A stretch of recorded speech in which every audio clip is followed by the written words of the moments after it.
all. Who have we got here? And traces. Yes.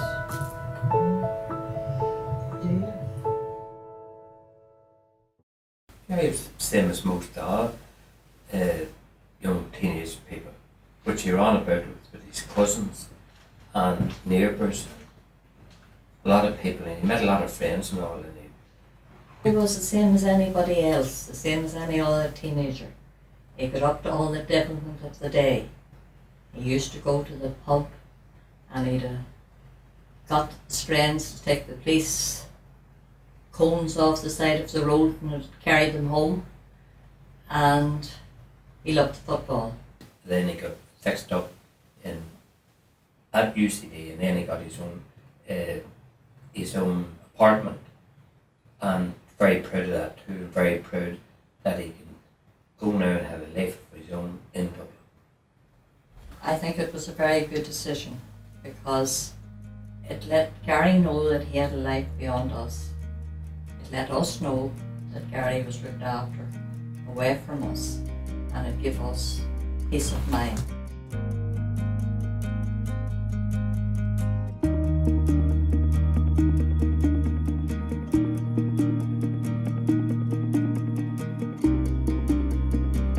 Now, you know, when you go to gigs, you'll always see an area set aside for people with disabilities, and with them will be a carer, somebody looking after them. Music promoters, Aiken, are apparently no longer granting this free entry for the carer, okay? So, as we know, tickets are expensive enough, and now somebody going along have to buy two to get in there with their own carer. Garry Toner is a man, is on the phone now. Garry, good morning. Good morning, Tom. This is a service you've used, isn't it? Yes, I've used it quite a lot here. Right. Can I ask you, what is your disability, Garry?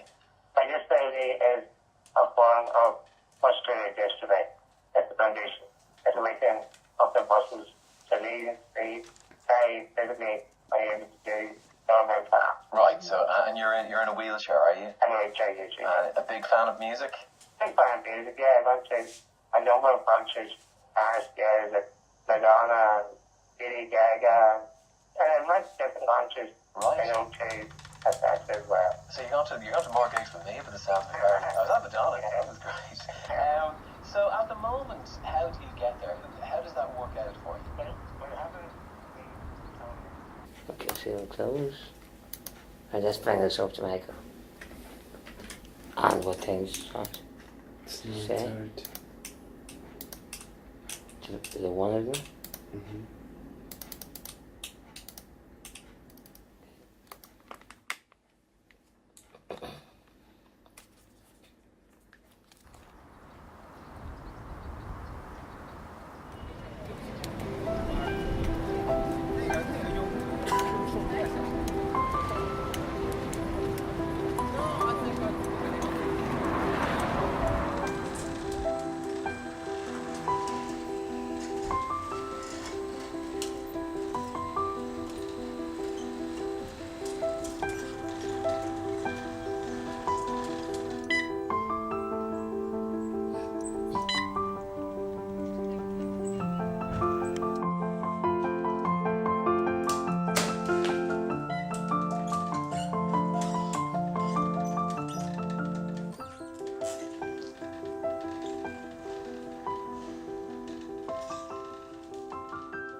My name is Garry Toner, and I'm one of two children to Frank and Irish. My brother, Joe, sadly passed away in June '81.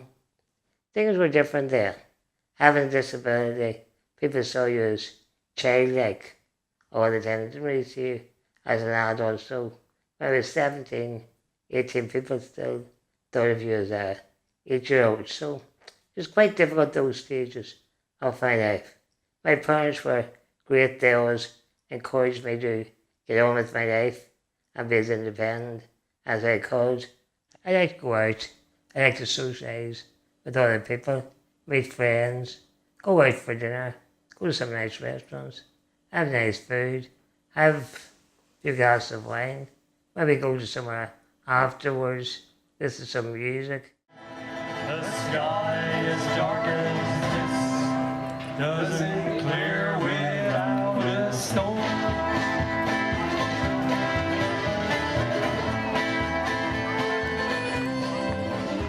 If the weather's nice, it's nice to go along the strand on Sunday night and just walk up and down, enjoy the sunshine, the nice weather, the sea, the fresh air, which is good.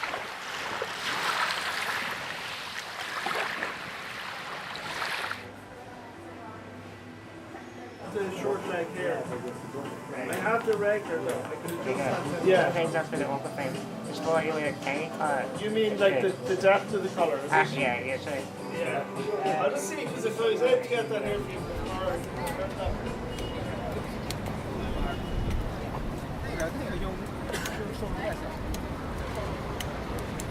While living independently, I've found difficulties. Probably some of the main difficulties is get the right person to work with me as a PA.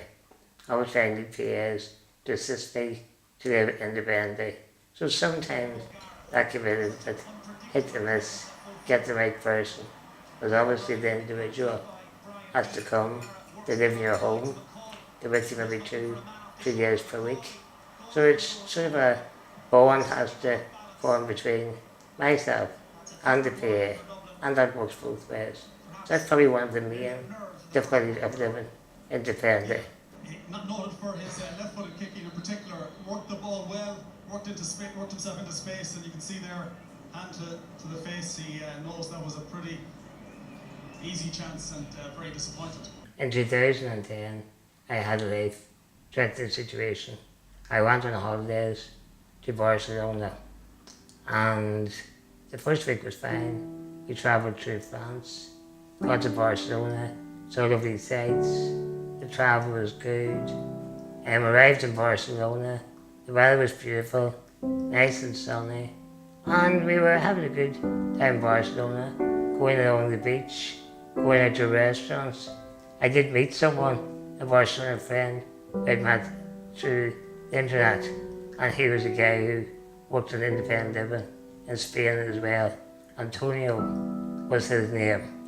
So I'd met him as well and sort of shared common situations between Ireland and Spain. He wanted to know what it was like to live independently in Ireland. I asked him about Spain as well. So my days were quite hectic and tiring. But unfortunately, on the second week, I became unwell and I ended up in a hospital in Barcelona. At this stage, I was a life support machine, a ventilator, and a tracheotomy to help me breathe as well. So at that point, I was in a foreign hospital, didn't understand the language. This was a difficult period for me, and obviously it went on for quite a few weeks. But thankfully I left it behind me, moved on, and thankfully I'm healthy again. I'm back doing the normal things I did before, prior to the trip to Barcelona.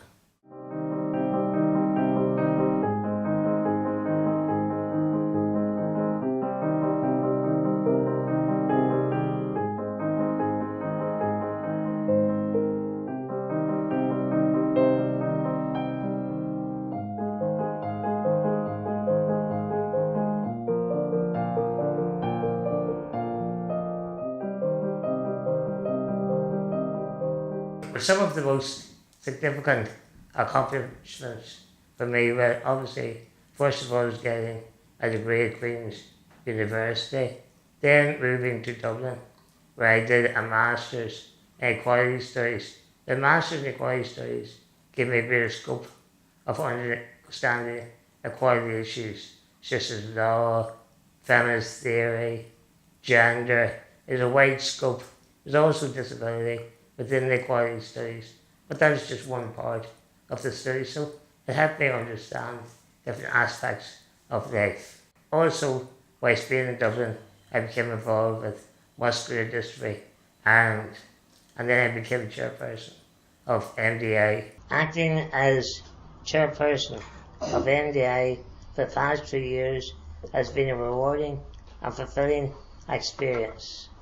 I must thank everyone in the organisations, committee, staff and volunteers for their hard work and support throughout my tenure.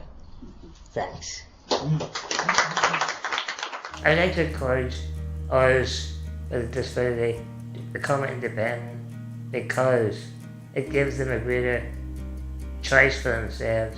I do know that first step of becoming an independent person is quite difficult because you have a safe comfort zone at home with family or friends.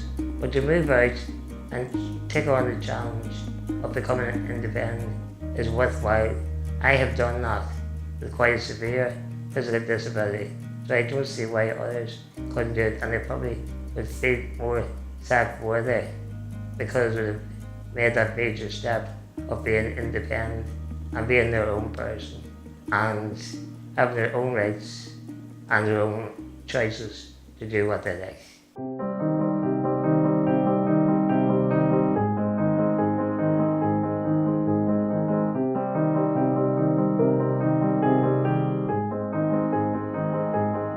Move away from dependence to independence. Take life in your hands, take control of who you are and do what is best for you. If I can do it, you can do it as well.